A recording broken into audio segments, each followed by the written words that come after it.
We're going to take the North and never give it back. So that's a good pick. You get the corner. I got to go bold, right? I got to go bold for this. Yeah, she's got some nice. Welcome back to the Unbearable Sports Podcast. I'm your host, Brad. Make sure to like and subscribe if you're out there on YouTube, and also rate the show 5 stars everywhere that you get your podcast. What is going on, Bears fans?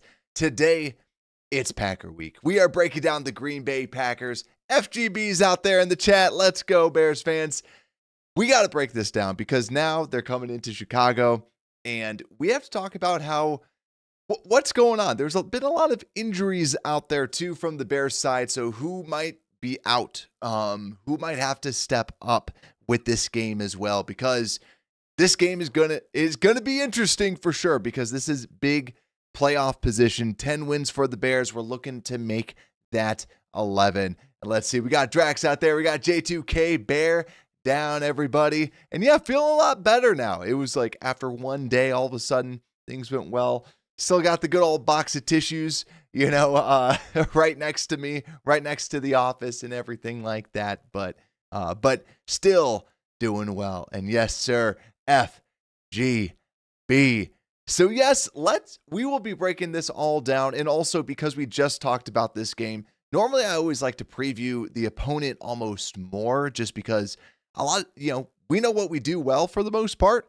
But with today, I'm actually going to talk more about us and talk more about what the metrics are saying, what like the advanced metrics and other pieces like that. Just because we talked a lot about the Packers 2 weeks ago, I'll still bring up some of the Packers stuff, but we'll definitely break down the Bears a little bit more. So let's get into this. Let's start talking about injuries because actually, before we get into the injuries, I do want to talk about this. Matt Judon is available. I'm going to ask you, the people, do you think the Bears should sign Judon? ? Or do you want the Bears to sign Judon? So Matt Judon is a free agent. I think like most of us, and I'm going to cheat on this, and that's why I purposely have you guys with the yes, no. If it was just straight up yes, no, I would say no. But I think like the big thing is to kick the tires, right? Just to kick the tires to see what he can do. Now, the reason why, if, gun in my head, yes, no, you have to choose no matter what. The reason why I lean towards no is just because last year we saw him for the Atlanta Falcons. He gets traded out there and he didn't look good at all. And then this year he's with the Dolphins, doesn't look good at all.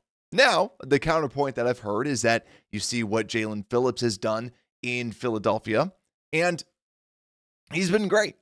Now, on the other side too, is the coach, the defensive coordinator for the Dolphins has been rumored to be a potential head coach. The Bears interviewed him, for those that remember that. And so I just want to call that out because it's like the coaching is there.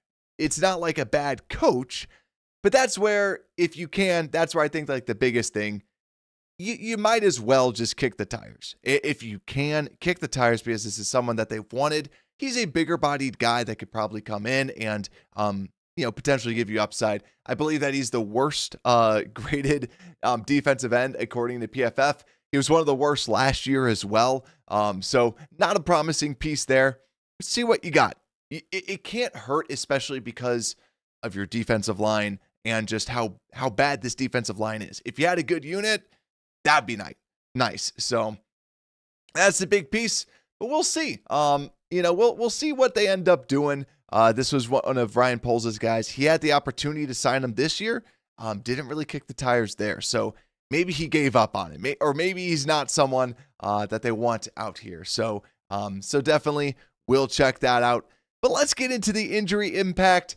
Let's talk a little bit about this. And unfortunately, we have to break down the injuries where this week, it's a little worse. So we're playing on Saturday.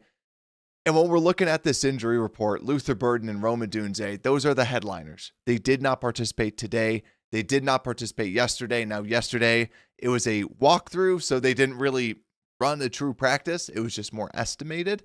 So today is the big day. And Burden and Rome both did not play.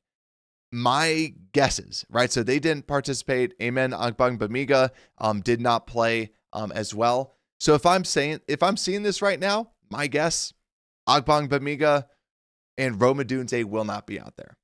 Luther, I think, is more of a question just because it seemed like he was more hobbled. Rome, it seems like a more long-term piece that they want to, like, I could see them not wanting him out there, especially last game. They wanted him out there and he just simply couldn't play. It seems like a nagging foot injury. Foot injuries are tough. He has to go through a lot in order to make sure that he's even in a playable condition. So I could see them just saying, listen, no. But I think then the next big question is Luther and Cole. And even DeAndre Swift is limited. Now, we don't know how limited this is. He's got a groin injury. Hopefully, it's just something that they're just monitoring and being like, hey, it's a quick turnaround. So that's my kind of guess. Obviously, we'll see what ends up happening Thursday. I still think that DeAndre Swift is going to be good, still going to be out there playing. And so that's where I'm looking at Luther and Cole. Those are going to be your big players out there, because if Cole can play, then you're talking about you can run a lot of 2 tight end sets. That's the big benefit of Cole Kmet. Durham Smythe is not at the same caliber or even close to the same caliber as Cole Kmet. And also, we've said this before, Cole Kmet hates the Packers just like we do. So to me, I expect Cole to be out there. He was limited today, limited yesterday. He's not going to be 100% is my guess. But I wanted to bring that up. I think that DeAndre Swift will be good. And then Tremaine Edmonds, because of Action Jackson, because of DeMarco Jackson, I don't think you need to rush him back with that groin injury. Just my 2 cents. Tremaine's played great, but like, honestly, we've seen better production out of DeMarco Jackson. DeMarco Jackson has been playing fantastic, and DeMarco Jackson's out there in dime packages. DeMarco Jackson's been he's been wearing the green dot. He's been calling the plays. To me, you don't need to rush Tremaine back. Let him take some time and just ride the Action Jackson train as of right now, because he's been playing very well. That's my take. Is my guess is that even though that Tremaine's limited, usually we kind of take some time with this.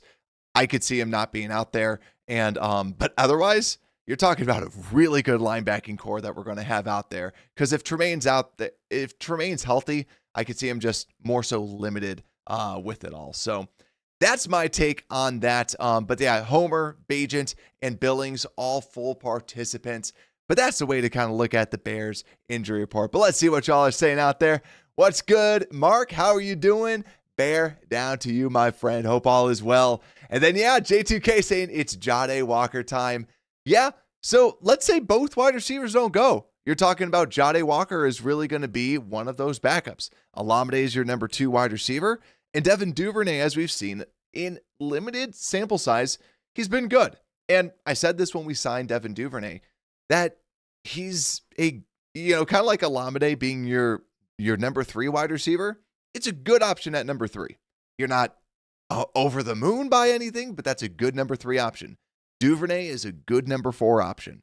Now, if he has to go to the number 3 spot, yeah, you don't expect him. I'm not taking Devin Duvernay over 40 yards or anything like that, but he's someone that is a veteran wide receiver that can give you good play. So it's different when Luther Burden's out there. So that's where the big one that I'm looking for is Luther. So as we kind of carry on and also look at that, 60% of y'all saying, yes, let's sign Judon. There we go. But then if we flip over to the Packers injury report, let me just change my display now because their injury report is so freaking huge.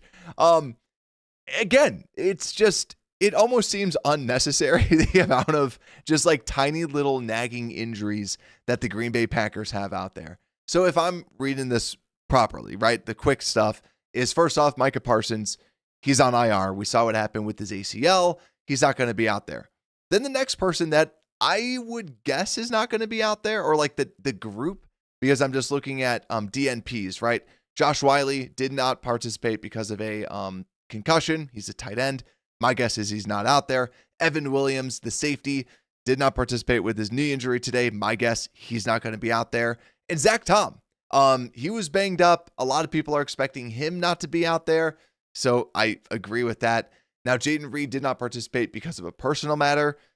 There's not much that we can say from this side, especially with personal matters. I hope everything gets better with whatever it might be that he's going under. And then also Marshawn Lloyd banged up from the running back position, DNP as well. And for him, I mean, another DNP. So my guess is maybe not. But Josh Jacobs is the other big one. Josh Jacobs is probably the biggest one to keep an eye out for.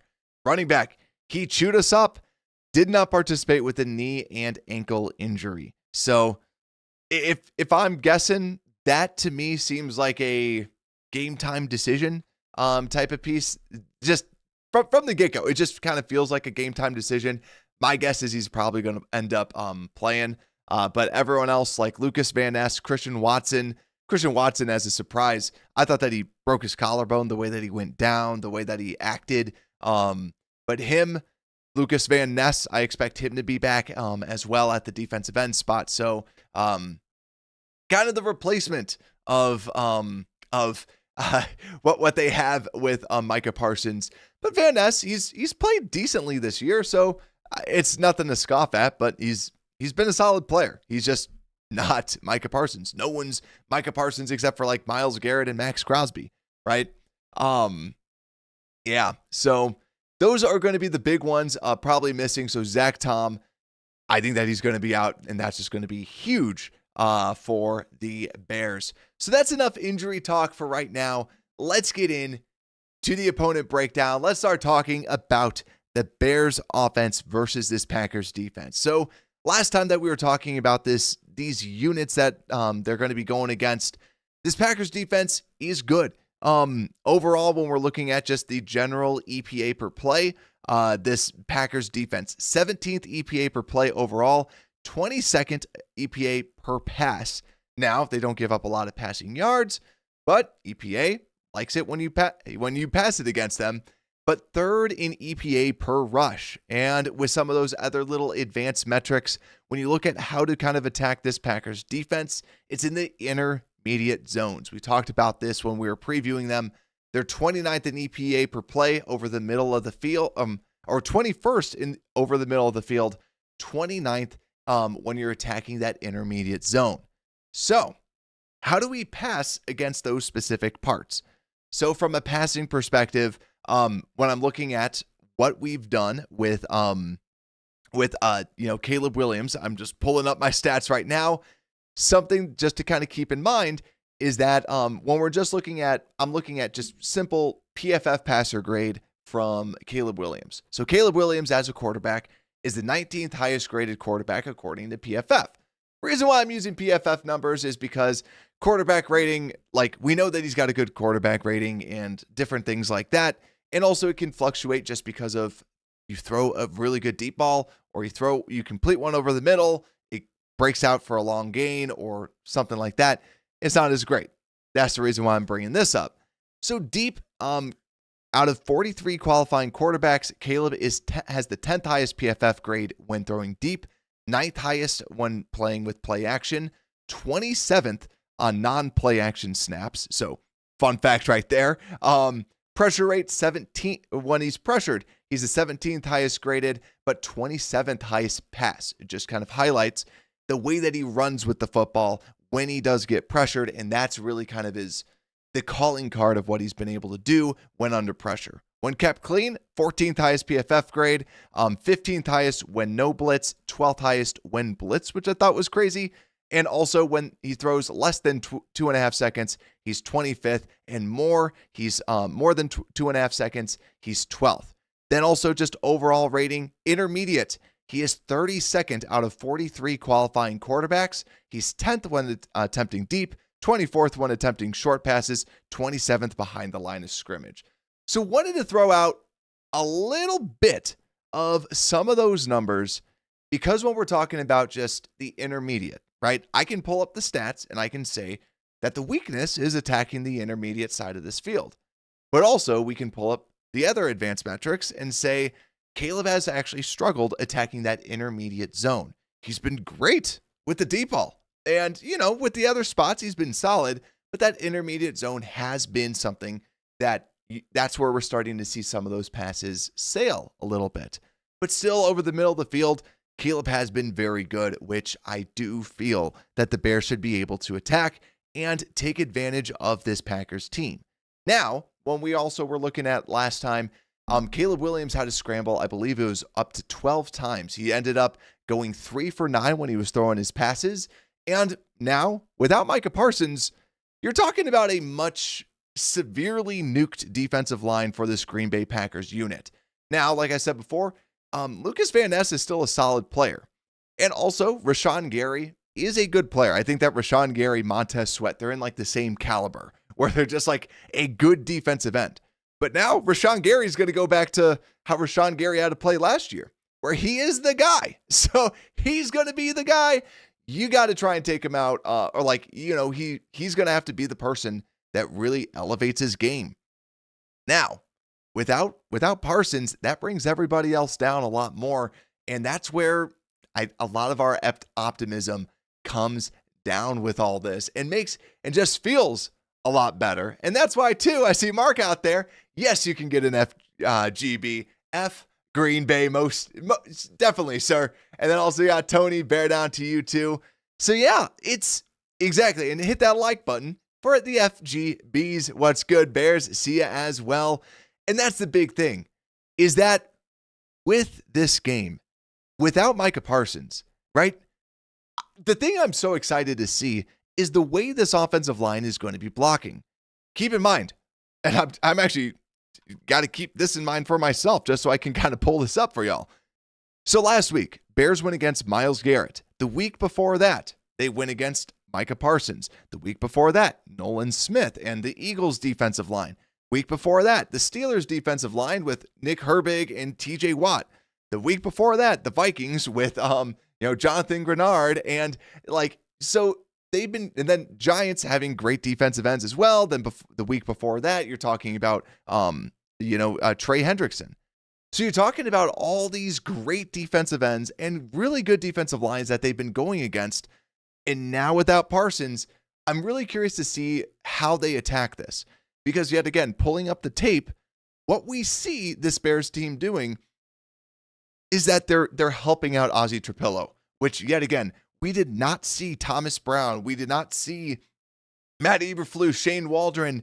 But they never helped out their left tackle. They never chipped anybody. It sounds so simple, but that's what Ben Johnson is doing, is he's saying, hey, we have this rookie at the left tackle spot. We should probably help him. And that's exactly what they're doing more so. At the very beginning of the year, we weren't really doing that. But the fact that they're doing that, I want to see how they change that now. Because Kingsley and Nabare, are you going to have to chip him? No, you probably shouldn't. Keep Trapillo against him. And I think, too, this is going to be, as crazy as this sounds, this is where we're going to see what Ozzy Trapillo is truly made out of. Because I don't think they're going to be, babying him as much as they were with some other pieces. Now, I still think they're going to be doing a lot of rollouts. They're going to be doing a lot of those play action bootlegs and other things like that. But yet again, in the clean drop back passes that I've watched and I've seen, Trapillo gets a lot of assistance. With this, I think that you don't need to as much. See what he can do. See what Trapillo can go, how he can play against some of these other defensive ends. So that's what I'm excited to see. So yeah, first week in a long time without a superstar pass rusher. So, and two, Rashawn Gary typically will line up against right. Now, the only other piece too, Jonah Jackson.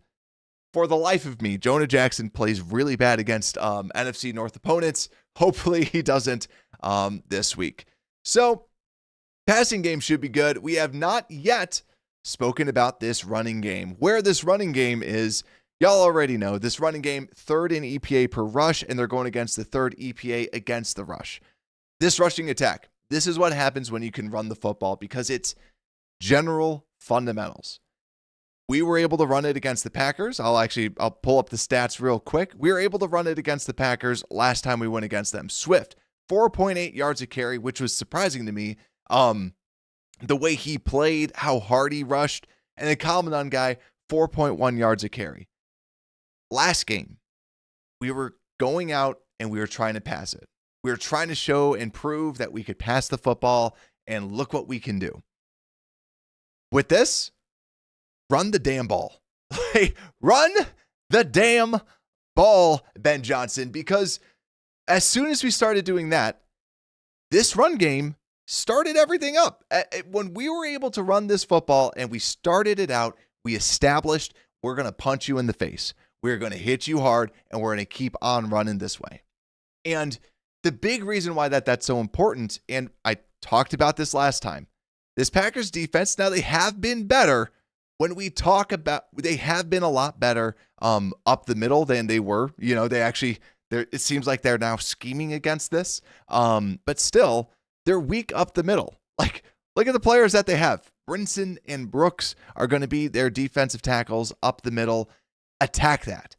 Because this Packers defense, 18th EPA per rush up the middle, 9th on the outside. You can attack the middle, and, you know, quite frankly, just because of the way that you run this football, just attack them. That's what you do best. Show them what you can do and attack. Now, I know that Micah Parsons was traded because of his quote-unquote lack of run-stopping ability. He was actually, he's good against the run. So without him, now I think that opens up the outside as well. So it's going to be interesting to see how that impacts that as well. I just think that you attack the run. And also, just because I said I had more stats on the Bears, just the further validation, when you look at this, the rushing yards over expected on inside runs, Kyle Monangai, 0.4 plus on rushes on the inside, and then Swift, minus 0.9 on rushes on the inside. We know Swift is not good between the tackles. Still, like, that's not his sweet spot. That he doesn't love that. He likes to be broken out into space. And then you see that on the outside runs. Kyle Monangai is an exact 0 on rushing yards over expected. Basically meaning when you hand it to him on the outside, he's going to get what's there. It's on the inside that he really makes that impact. But then Swift on the outside rushes, 1.4 rushing yards over expected when he's on those outside runs. So to me, yet again, if you want to just establish the run at the very beginning, Monangai's your guy. But then also, too, I think Monangai, like we did last time, rushing it 14 times with him, 13 times with Swift. We did that more in the later half of the game. Started running the ball, establish that, and really just take it to him. I would love it if the Bears literally just didn't even pass the entire first drive and just freaking ran it down their throats. Like they did on that one drive, just to be like, you know what? This is what we're going to do. First 3 carries, they're going to Monangai. Monangai, you just pop them. Then Swift, you're up next. Then Monangai, you take 3, and you just swap them out. 3 and 3 and 3. And just be like, you know what? This is how we're going to win this game. We're going to take it to you. We're going to beat the hell out of you and just whoop up on the Green Bay Packers. That's what I want to see. But, man, now I'm getting excited, guys. Now I'm getting excited. So let's see what y'all are saying out there. We got Alan, what's good? Bear down, my friend. We got Taco Man, bear down. Let's see. Yeah, I want to see this. I'm just reading all these comments. And yeah, the big thing too that I want to just kind of call out is, I said this last game, and I'm going to switch to the big camera for the YouTubers, for the YouTube people out there. I said this when the Bears were going against the Packers, that as someone who lives in Wisconsin, I felt it from the fans. The fans wanted that win beyond belief. The Packers, the actual players wanted that win. Their coaches wanted that win. Like, they wanted that win, and they got it. Now, it was a bad throw, and if the Bears hit that throw, we win the football game, right? And now we have a different story. But we didn't. We lost that game. And now it's the flipped. Everyone out there in the chat, we all have that same feeling. We have to win. And then you're hearing it from the players that we want the Chicago Bears players to go crazy, or the Chicago Bears fans to go crazy. They're ready to win. Everyone's ready for this. And that, to me, is the biggest difference when going into this. You can tell the players want it. I love that DeMarco Jackson, as soon as he got it, the first thing he says is he's like, we got to win. He's like, I got a bad taste in my mouth. That's the feeling that they want to win this game now. So, man, when we make predictions, I think you all know where I'm going with this prediction. It's just everything is stacking up. They have the mentality. They have this, and it's just like, yes, they lost Micah Parsons, and they could take the foot off the gas. I think that what they're saying is we should have won that game, and we're going to prove that we should have won that game, and now we want to beat you down because we should have won that game. That's what I feel like we need out there. Also, I see you in peril out there. Bear down, my friend. But yeah, let's talk about this next. Let's break down. Actually, wait, I haven't even done this. What is my offensive matchup to watch out for? So first off, if we're talking about X Factor, because a lot of times we like to just discuss the X Factor piece in all this. Now, the easy X Factor, I'm going to go with the layup. It's going to be Moore, DJ Moore. DJ Moore is someone that when they were playing that game, it seemed like all the Green Bay Packers were making fun of him. It seemed like they were all like, after every play, when I'm watching the All-22, everyone is jawing at him. And this was also a game that, yet again, DJ is running a lot of these routes that open everybody else up. DJ had a great game last week.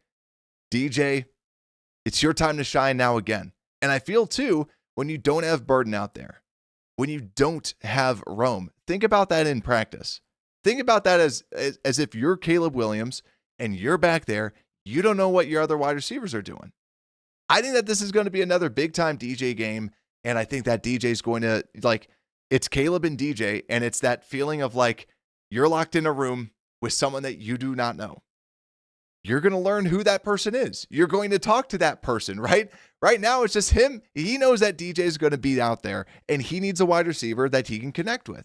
And so I think that this is good. I think that they can build, they've had this bad connection, and they have to get right in order to win this game. So to me, man, let's go. Let's go with DJ. So DJ, I would say, is going to be the X factor. And the matchup that I'm watching out for is going to be Colston Loveland. I'm going to say Colston Loveland versus Edgerrin Cooper. That to me is the biggest matchup to watch out for, just because Loveland has been the reliable target. If Burden is not out there, and if Cole is a little bit banged up, it's going to come down to him. Loveland has been getting open. Loveland has been a very reliable target.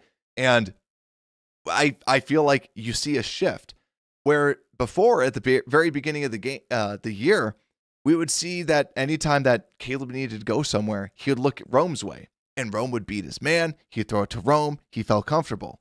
Now you need that person that you know and trust is going to get open. Now, I know I was just talking about DJ, but I think that it's DJ can still have a big game, but you need Loveland as that person that you can just dump the ball off to, you take the easy stuff, and just reliable targets.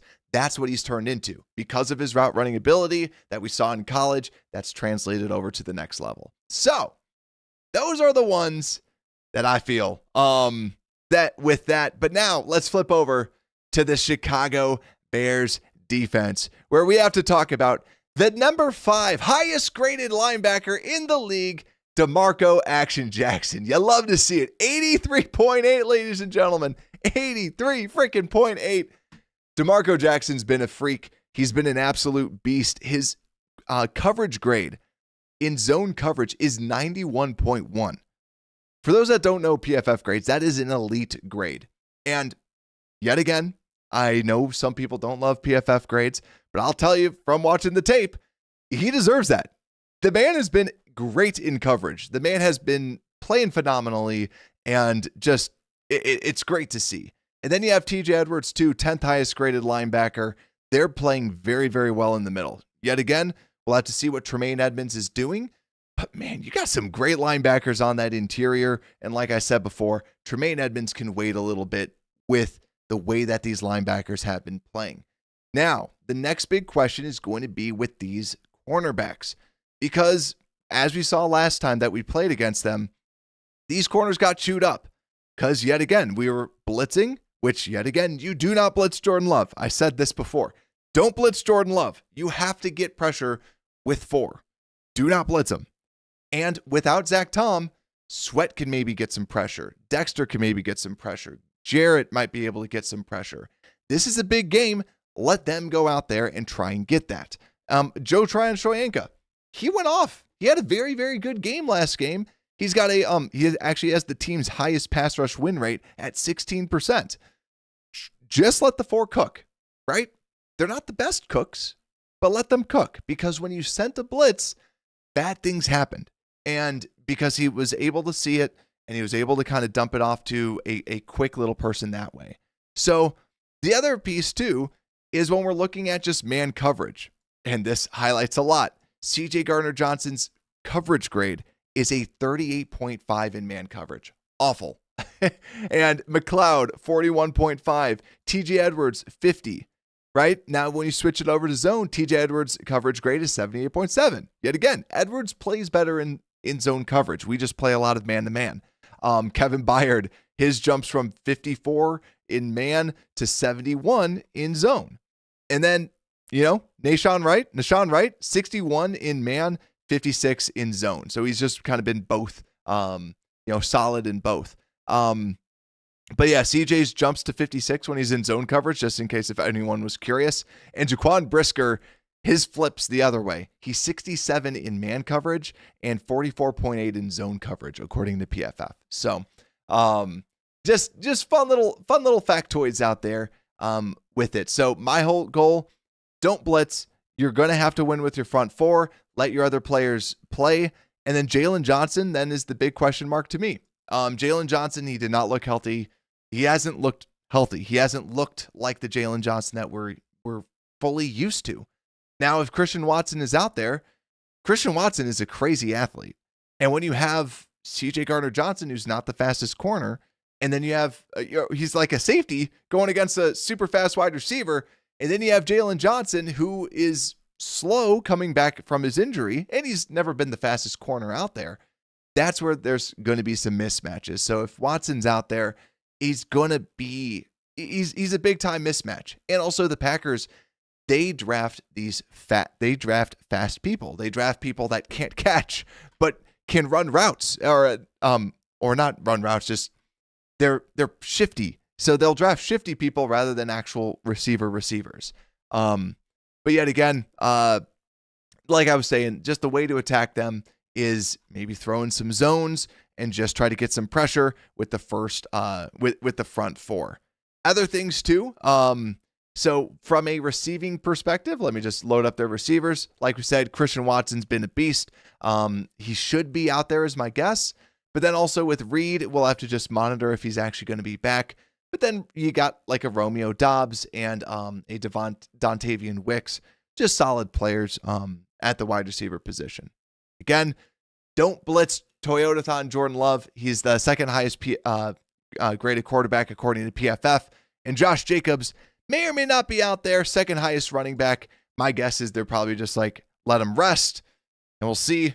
It feels like it's going to be a coin flip for the actual game. But really, the line is weak.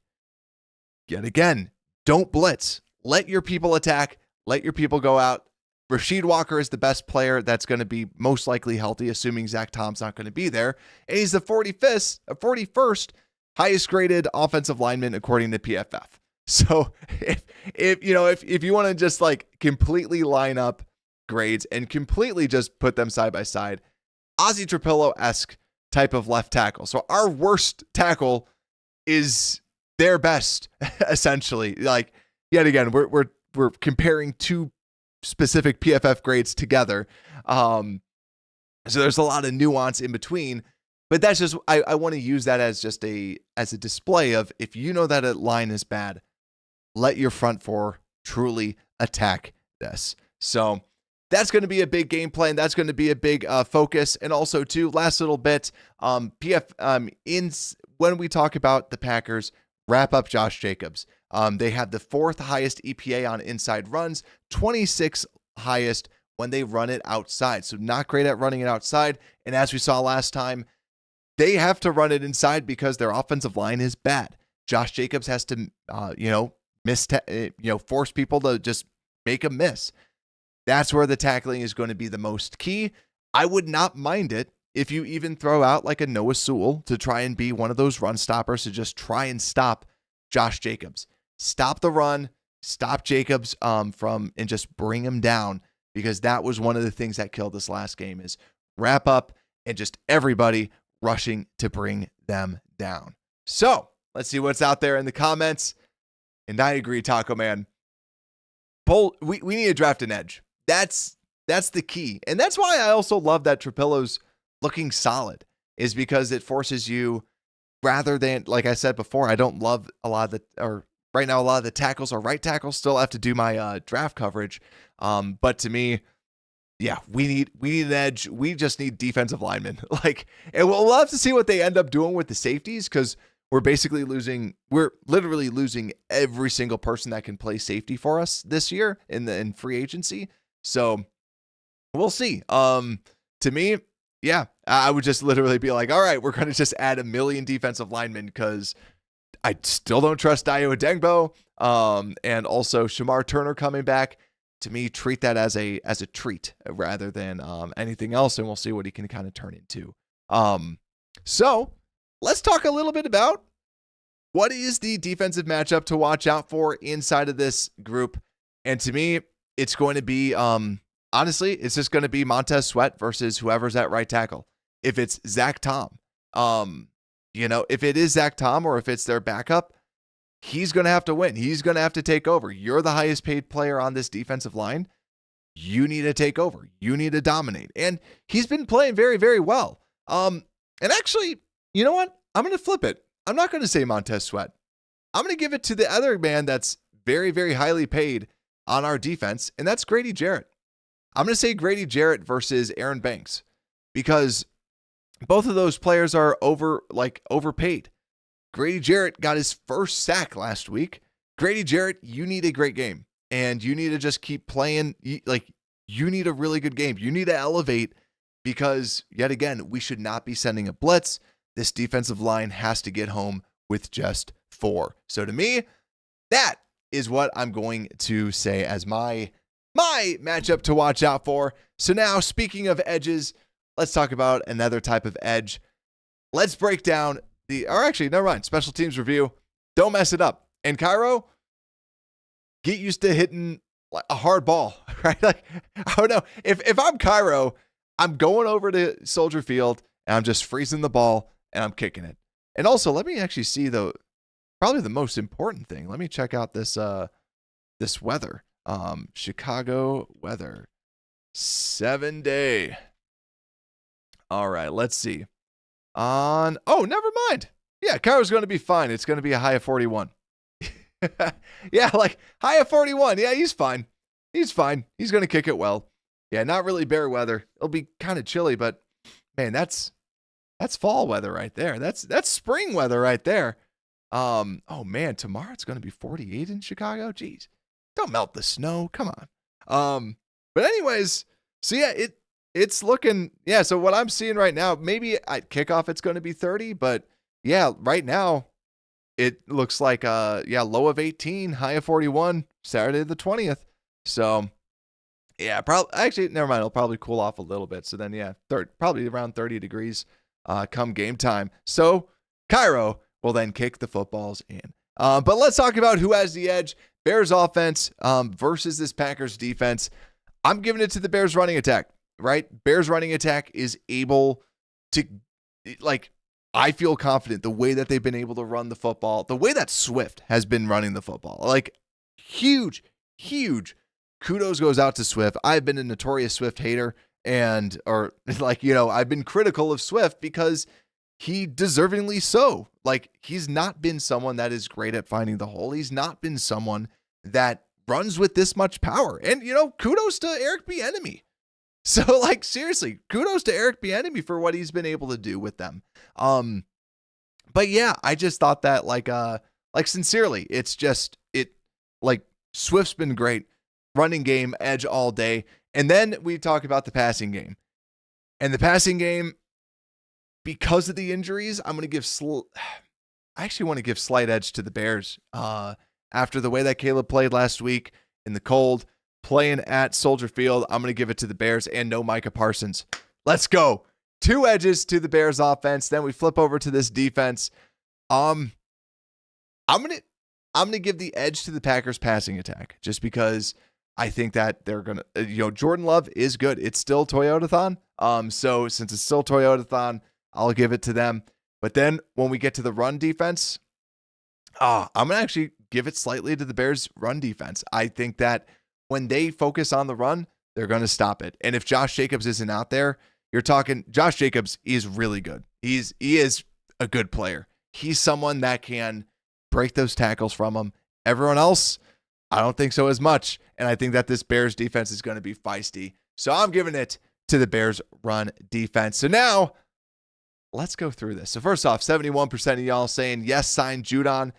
Let's get into it. Game predictions, Bears fans. Let me know your game predictions down in the chat. And also one bold prediction for this, because let's go through it. I'm feeling good about this game, which is partially scary, but I'm like, you know what? F that, right? F that. It feels good. And F that in FGB, it's a nice motto to live by. But like I said, even though like right now Vegas is having the Bears and Packers basically even, they're giving the Packers 1 point. It started out as 1.5. And also I have heard that professional sports bettors, they were kind of hoping that it was going to open up at 3.5, and then they were going to bet the Bears, with it. But then with the Micah Parsons injury, it then shifted the lines and everything like that. So to me, it's easy. I think that the Bears win this. I put $10 on the Bears to win too. Like I said, it feels like everything. It feels like us fans, we're like, we got to F Green Bay, right? Even more so, right? Before we're like, yeah, we're good. We're going to whip them. Now it's like, no. It feels like how the Packer fans, how my friends were, where they're like, no, we have to beat you. Right now, like I told many of you, I'm going to be watching the game with my in-laws, and two of them are Packer fans. My father-in-law is a Vikings fan. And we're going to be watching the game, and it's totally going to be like, you know what? We're I think that they're more so like, we're probably going to lose. I think that the Bears win. I actually think that they're going to try and run it up. I think that the Bears are going to just try and stomp them. I really do. And now it still might be, close, but man, I do think that they're going to have a good chance to just try and stomp them. I'm going to say, let's see, how much did we do last time? Yeah, last time it was 28-21. I'm going to say we drop. I'm going to say we go. Let's put up another let's go 34. Have we done 34 yet? Oh man, 34 is probably a little too high. I'm going to go 27-17 Bears. I'm going to say we win by 10. And then bold prediction, I'm going to say combined rushing over 150 yards. Actually, no, that's not that bold. with this team, that's not that bold. I'm going to say what, over,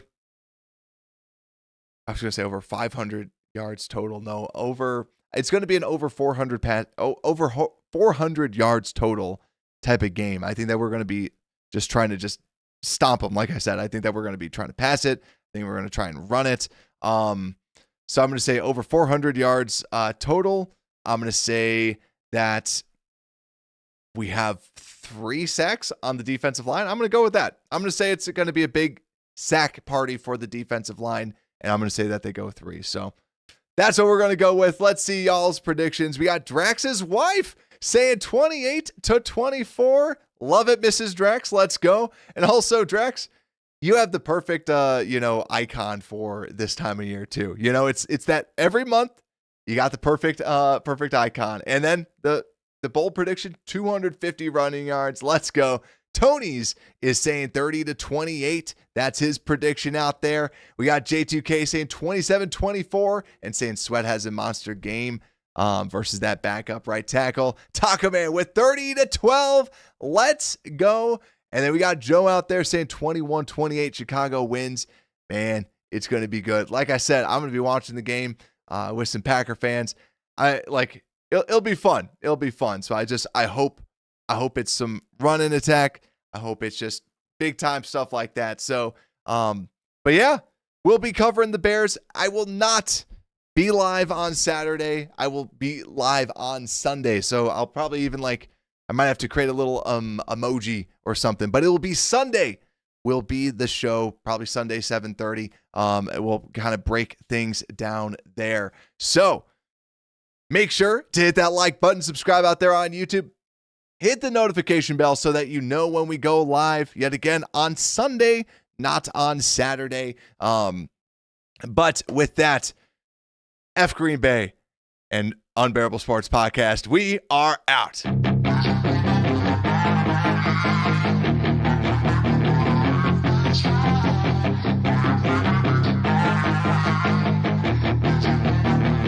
Yeah, she's got some nice long hair, and you know that she's a bad chick.